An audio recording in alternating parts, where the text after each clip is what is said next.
नमस्कार दोस्तों, आप सभी का स्वागत है हमारे चैनल पर। दोस्तों, आपने देखा होगा कि नवरात्र साल में 2 बार आते हैं, लेकिन क्या आपने कभी सोचा है आखिर ऐसा क्यों होता है? भगवान ने ऐसा क्या रहस्य छुपाया है इसमें? और क्या इन नवरात्रों का हमारे जीवन से कोई गहरा संबंध है? आज की इस वीडियो में हम आपको बताएंगे नवरात्र साल में 2 बार क्यों मनाए जाते हैं, इसके पीछे का वैज्ञानिक कारण, पौराणिक कथा और वो रहस्य जो शायद आपने आज तक नहीं सुना होगा। तो वीडियो को पूरा जरूर देखें, क्योंकि अंत में मैं आपको एक ऐसा उपाय बताऊंगा जो आपकी किस्मत बदल सकता है। दोस्तों, नवरात्र का मतलब होता है 9 रातें। ये 9 रातें होती हैं शक्ति की उपासना की, आत्मा को शुद्ध करने की। इन 9 दिनों में हम मां दुर्गा के 9 रूपों की पूजा करते हैं। शैलपुत्री, ब्रह्मचारिणी, चंद्रघंटा, कूष्मांडा, स्कंद माता, कात्यायनी, कालरात्रि, महागौरी, सिद्धिदात्री। आप में से कई लोगों को ये पता होगा कि नवरात्रि वर्ष में 2 बार मनाई जाती है। हालांकि बहुत ही कम लोगों को ये पता होगा कि वास्तव में वर्ष में 4 बार नवरात्रि का पर्व आता है, अर्थात हर तिमाही में 1 बार नवरात्रि मनाई जाती है। आइए पहले इन चारों नवरात्रियों के नाम और समय को जान लेते हैं। 1. चैत्र मास चैत्र नवरात्रि। 2. आषाढ़ मास गुप्त नवरात्रि। 3. आश्विन मास शारदीय नवरात्रि। 4. माघ मास गुप्त नवरात्रि। इन चारों नवरात्रियों में से आषाढ़ और माघ मास में पड़ने वाली नवरात्रियों को गुप्त नवरात्रि कहते हैं। जैसा कि नाम से पता चलता है कि इन दोनों नवरात्रियों को गुप्त रूप से मनाने का विधान है।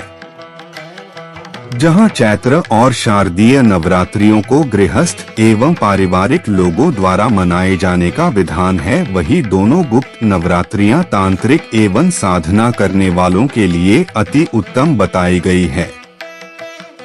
इसीलिए गुप्त नवरात्रियां आम लोग नहीं मनाते, बल्कि साधना करने वाले मनाते हैं।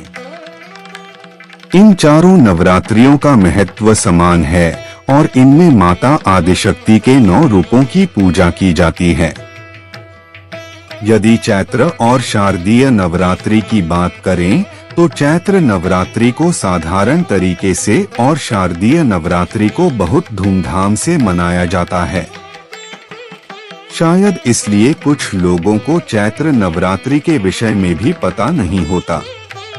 हालांकि चैत्र नवरात्रि सबसे पुरानी नवरात्रि है और श्री राम के अवतरण तक केवल चैत्र नवरात्रि ही मनाई जाती थी। चैत्र नवरात्रि का आरंभ तब से आरंभ हुआ था जब नवदुर्गा का प्राकट्य हुआ। महिषासुर नामक दैत्य का आतंक बढ़ने पर देवताओं ने माता पार्वती से रक्षा की प्रार्थना की। तब माता ने 9 दिनों में अपने 9 रूपों को प्रकट किया, जिन्हें नवदुर्गा कहा जाता है।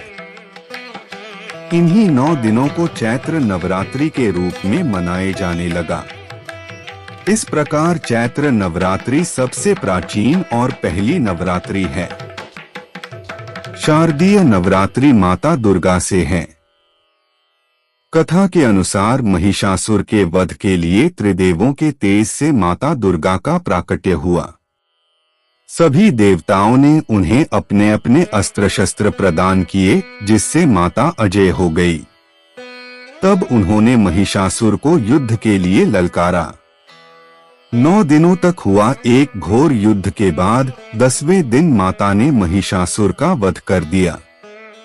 शारदीय नवरात्रि इन्हीं 9 दिनों को समर्पित है और 10वां दिन दशहरा के रूप में मनाया जाता है। चैत्र नवरात्रि का व्रत शारदीय नवरात्रि से अधिक कठिन होता है। शारदीय नवरात्रि को नृत्य एवं उत्सव के रूप में मनाया जाता है, इसीलिए ये अधिक प्रसिद्ध है।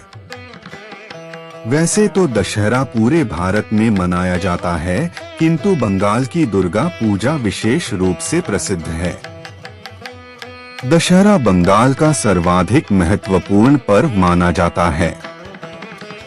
चैत्र एवं शारदीय नवरात्रि दोनों भगवान श्री राम से जुड़े हुए हैं। चैत्र नवरात्रि का समापन श्री राम नवमी के दिन होता है, जबकि शारदीय नवरात्रि के अंत अर्थात दशहरा के दिन श्री राम ने रावण का वध किया था। इसीलिए चैत्र और शारदीय दोनों नवरात्रियों में श्री राम की पूजा करने का भी विधान है। माता दुर्गा और श्री राम के विषय में एक कथा का वर्णन आता है। जब श्री राम ने रावण के वध का निश्चय किया तो उनकी इच्छा माता दुर्गा की पूजा करने की हुई। उस समय आश्विन मास था और श्री राम चैत्र तक की प्रतीक्षा नहीं कर सकते थे। तब उन्होंने आश्विन मास में ही 108 दिव्य कमल के पुष्पों से माता दुर्गा की पूजा करने का निश्चय किया। उधर जब रावण को पता चला कि श्री राम माता दुर्गा की आराधना कर रहे हैं, तो उसने अपनी माया से उन 108 कमल पुष्पों में से एक को चुरा लिया।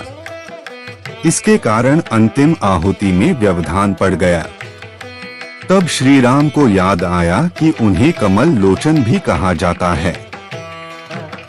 इसीलिए उन्होंने अपनी एक आंख अंतिम आहुति के रूप में चढ़ाने का निश्चय किया।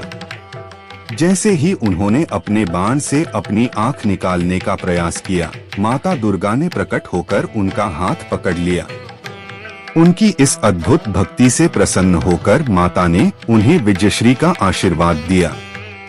तब श्री राम ने रावण से अंतिम युद्ध किया और माता के आशीर्वाद से उसका वध कर दिया। तभी से शारदीय नवरात्रि मनाने का आरंभ हुआ। तो इस प्रकार भले ही शारदीय नवरात्रि सबसे अधिक प्रसिद्ध हो, किंतु अन्य तीनों नवरात्रियों का महत्व भी उतना ही है। इन सभी नवरात्रियों में माता के 9 रूपों की ही पूजा की जाती है। अब वो उपाय जो आपकी जिंदगी बदल सकता है। नवरात्र में रोज सुबह ओम ऐं ह्रीं क्लीं चामुंडाय विच्चे मंत्र का जाप करें। एक दीपक जलाएं। मां से सच्चे मन से प्रार्थना करें। 9 दिन तक ऐसा करने से नकारात्मकता खत्म होगी, भाग्य बदलना शुरू होगा। तो दोस्तों, अब आप समझ गए होंगे नवरात्र साल में 2 बार क्यों मनाए जाते हैं। ये सिर्फ त्योहार नहीं है, ये जीवन बदलने का मौका है। हम प्रार्थना करते हैं कि इस नवरात्रि आप और आपके परिवार पर माता की कृपा बनी रहे। जय माता दी। अगर आपको ये जानकारी अच्छी लगी तो वीडियो को लाइक, शेयर और सब्सक्राइब जरूर करें और कमेंट में लिखें जय माता दी, ताकि मां दुर्गा की कृपा आप पर बनी रहे।